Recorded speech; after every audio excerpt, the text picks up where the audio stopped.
ಈ ಕಾಲಘಟ್ಟದ ಅಂದರೆ ಈ ಸದ್ಯದ ಪರಿಸ್ಥಿತಿಯಲ್ಲಿ ವಾಸ್ತವ ಅನಾವರಣ ಏನಾಗಿದೆ, ಅದಕ್ಕೆ ಆವರಣವಿರದಂಥ ಪರಿಸ್ಥಿತಿ ಬಂದ್ಬಿಟ್ಟಿದೆ. ಹಾಗಾಗಿ ಪೂರ್ಣ ಅನುಮೋದನೆಯನ್ನು ವ್ಯಕ್ತಪಡಿಸ್ತಾ ಕಾಡಿನ ನಂಟು ಇದೆಯಲ್ಲ, ಅದು ಬಹಳ ಕಾಲವಾಯಿತು ಕಳ್ಕೊಂಡು. ಜೀವ ವೈವಿಧ್ಯದಲ್ಲಿ ಈಗ ಒಂದು ತೋಲ ಬೇಕು ಅಂತ ಬಹಳ ಕಾಲದಿಂದ ಕಿರಿಸ್ತಾ ಇದ್ದೇವೆ.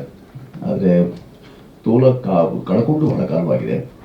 ಬಹಳ ಆಘಾತಕಾರಿ, ತುಂಬ ವಿಷಮಕಾರಿ ಪರಿಸ್ಥಿತಿಯಲ್ಲಿ ನಾವಿದ್ದೇವೆ ಅನ್ನೋದನ್ನು ಎಲ್ಲ ಹಿರಿಯರು ಹೇಳ್ತಾ ಇದ್ದಾರೆ. ತಿಮ್ಮನಮಟ್ಟೆಗಳು ತೀರ್ಥಹಳ್ಳಿ ರಕ್ಷಿತರ ಅವರ ಸಾಹಸ ಯಾಕೆ ಹೆಚ್ಚು ಮೆಚ್ಚುಗೆಗೆ ಪಾತ್ರವಾಗುತ್ತೆ ಅಂತಂದರೆ, ಮಾಧ್ಯಮ ಇರುವುದೇ ಅದರ ವಿಕಾಸಕ್ಕಾಗಿ ವಿಲಾಸಕ್ಕಾಗಿ ಅಲ್ಲ ಅಂತ ಶೇಷಾದ್ರಿಯವರು ಹೇಳಿದ ಹಾಗೆ, ವಿಲಾಸವಿದೆ, ಹೌದು, ಬೇಕು, ವಿಲಾಸಕ್ಕಾಗಿ ದೊಡ್ಡ ಕೆಲಸಗಳನ್ನು ಮಾಡ್ತೇವೆ. ಆದರೆ ವಿಕಾರಗಳನ್ನು ತೊಡೆಯೋದಕ್ಕೆ ಬೇಕಾದ ವಿಕಾಸ ಇದೆಯಲ್ಲ, ಅದು ಬಹಳ ಮುಖ್ಯ. ಅಂತಹ ವಿಕಾರಗಳನ್ನು ತೊಡೆಯುವಂಥ ಕೆಲಸನ ತಿಮ್ಮಮೂರ್ತಿ ಮಾಡುತ್ತೆ. ತೋಲ ಕಾಪಾಡ್ಕೊಳ್ಬೇಕು ಅಂತ ಹೇಳಿದಾಗ ಮೊನ್ನೆ ಒಬ್ಬರು ಪ್ರಸ್ತಾಪ ಮಾಡಿ ಹೇಳ್ತಾ ಇದ್ರು, ಜೇನು ಹುಡುಗಳ ಸಂತತಿ ಅದು ನಾಶವಾದರೆ ಇಡೀ ಜೀವ ಸಂಕುಲಕ್ಕೆ ತುಂಬ ಬಹಳ ದೊಡ್ಡ ಆಘಾತಕಾರಿ, ಅದು ನಾವು ಸರ್ವನಾಶವಾಗಿರ್ತೇವೆ ಅಂತ ಅವಾಗ ಹೆಚ್ಚು ಗಮನ ಕೊಡ್ತಾ ಇಲ್ಲ. ಜೀವ ವೈವಿಧ್ಯದಲ್ಲಿ ಯಾವುದೇ ನಾಶ ಆದಾಗ್ಯೂ ಸಹ ಅಂತಿಮವಾಗಿ ನಮ್ಮೆಲ್ಲರ ಸರ್ವನಾಶ ಅನ್ನೋದನ್ನು ನಾವು ಮರೆತು ಬಿಟ್ಟಿದ್ದರಿಂದ ಆ ಎಲ್ಲ ಹಿನ್ನೆಲೆಯಲ್ಲಿ ತಿಮ್ಮನಮಟ್ಟೆಗಳು ಆಡಕ ವಿಶೇಷದ ಚೌಕಟ್ಟನ್ನು ಉಳಿದಾಗತ್ತೆ.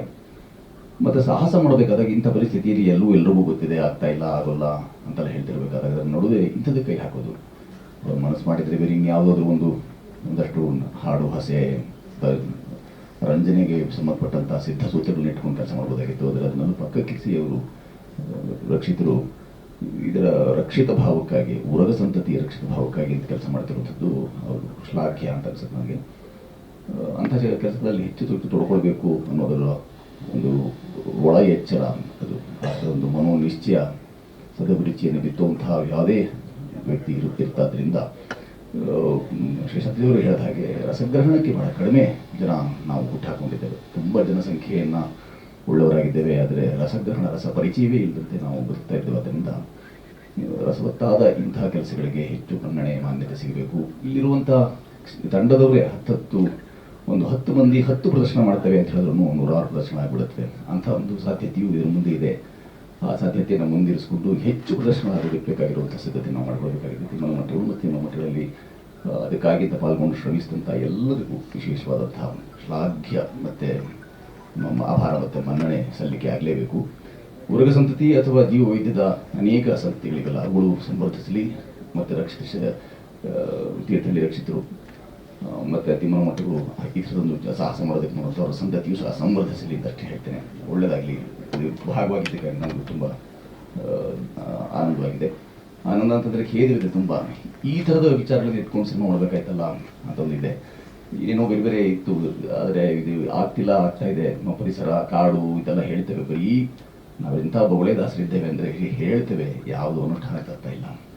ಅನುಷ್ಠಾನಕ್ಕೆ ತರಬೇಕಾದಂಥ ಉದ್ದೀಪನವನ್ನು ಇಂಥ ಚಿತ್ರಗಳು ಮಾಡಲಿ ಅನ್ನೋದನ್ನು ನಾನು ಎಲ್ಲರ ಪರವಾಗಿ, ತಮ್ಮೆಲ್ಲರ ಪರವಾಗಿ, ಮತ್ತು ಜನಮಾನಸ 365 ಸಿನಿಮಾಗಳು ಮಾಡ್ತಿರೋ ನಡುವೆ ತಿಮ್ಮನಮಟ್ಟೆಗಳು ಮುಕ್ಕಾಗದೇ ಇರಲಿ, ಅದು ಕಣ್ಮರೆ ಆಗದೇ ಇರಲಿ. ಅದರಲ್ಲಿರುವ ಆಡಕವನ್ನು ಏನು ಹೇಳಿಕೊಟ್ಟಿದ್ದೇವೆ ಅದನ್ನು ಆತ್ಮಗತಗೊಳಿಸ್ಕೊಳ್ಳೋದು ಅಷ್ಟೇ ಅಲ್ಲದೆ ಅನುಷ್ಠಾನಕ್ಕೂ ತರುವಂಥ ಕೆಲಸವನ್ನು ನಾವು ಮುಂದೆ ಆಗೋಣ ಅನ್ನೋ ಮಾತನ್ನು ಹೇಳ್ತಾ ಅವಕಾಶ ಕೊಟ್ಟಿದ್ದಕ್ಕೆ ಧನ್ಯವಾದ. ಹೆದರಬೇಡಿ, ನಾನು ಹೆದರಿಸೋದು ಯಾರನ್ನೂ ಹೆದರಿಸಲಿಲ್ಲ. ಧನ್ಯವಾದ.